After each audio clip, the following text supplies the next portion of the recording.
Okay, welcome back to the Chronicles. We are in Mark chapter 12. In the last session, Jesus asked a question back to a large crowd who, for the sort of past chapter, had been asking him lots of questions. So there's question after question after question against Jesus.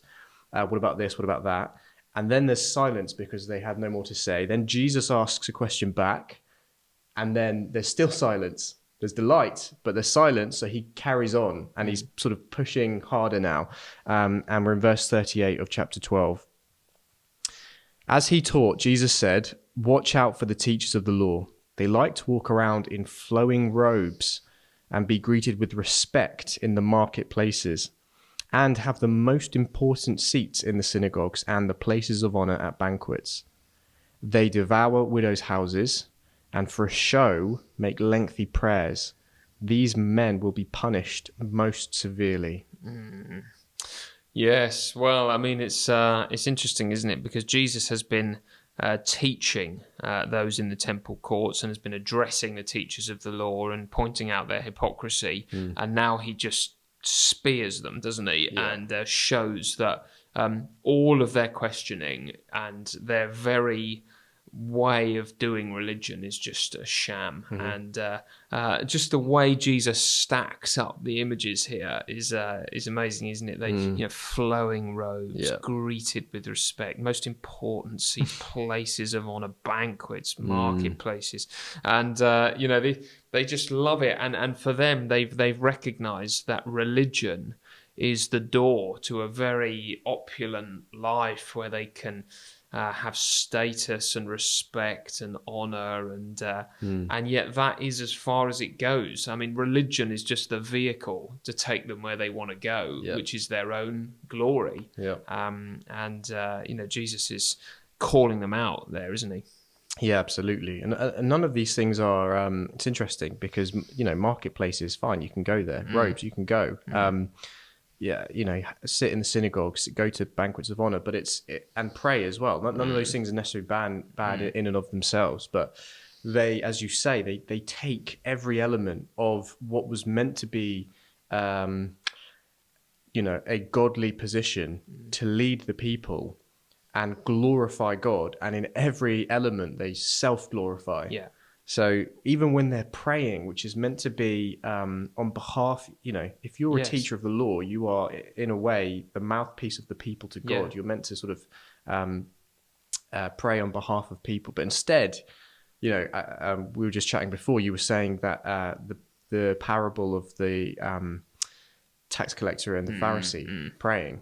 And he says, "Thank you that I'm not like this tax collector." So instead of praying on behalf of him and saying, "Forgive him his sins," which is his rightful, position, he's turning it into a self-glorifying, which is really the essence of sin, isn't it? Yeah. So this is sin, but clothed in religion. Yes, absolutely. And that's what religion tries to do. I mean, that is a very good point, that it tries to distance religious people from sinners. Yes.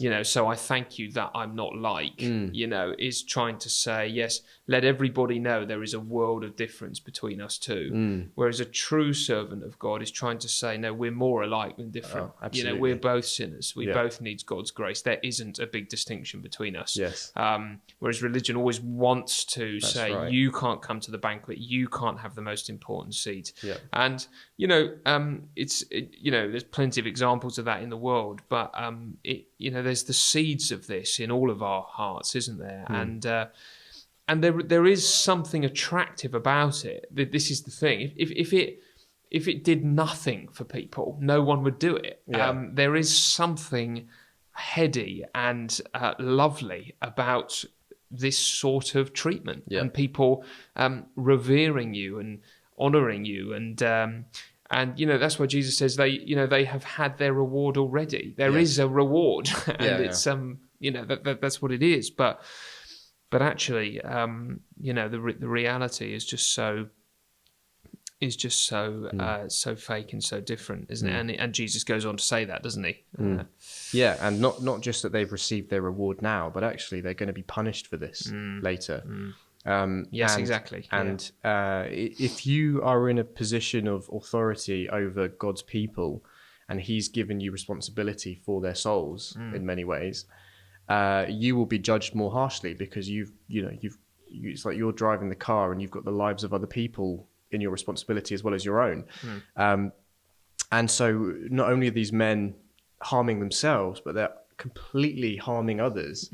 Not just in neglecting to teach and people properly and set a good example, but also in verse 40, they devour widows' houses. I mean, that is, a widow is one of the most vulnerable people in society. And God is all about the weak and the undermined and the vulnerable.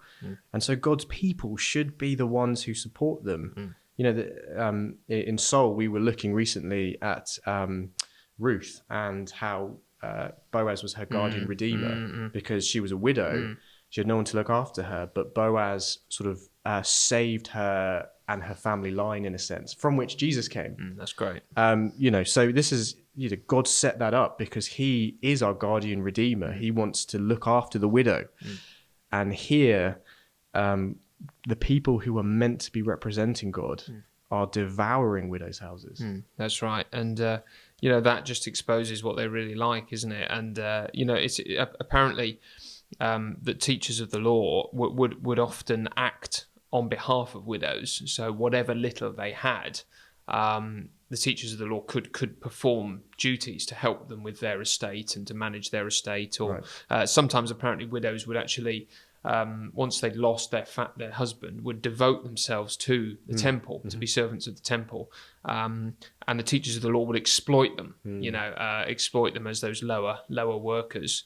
And so Jesus is saying, look, no matter that they look the real deal, but actually this is what they do to people. And as you point out, it's the opposite of what God intends. So all the way throughout the Old Testament, I mean, Amos is just full of this. It is just a disgrace for people who are in the position of authority to be so trampling the poor and so publicly oppressing people. It's just abhorrent to God. It is a stink in His nose, and that's why the punishment is so severe, really. And so this is just a warning, isn't it? It's just a warning against religious hypocrisy, and definitely, wherever we find that in our own hearts, we've got to rip it out by the root as soon as we can, haven't we? Absolutely. Yeah, Yeah. definitely.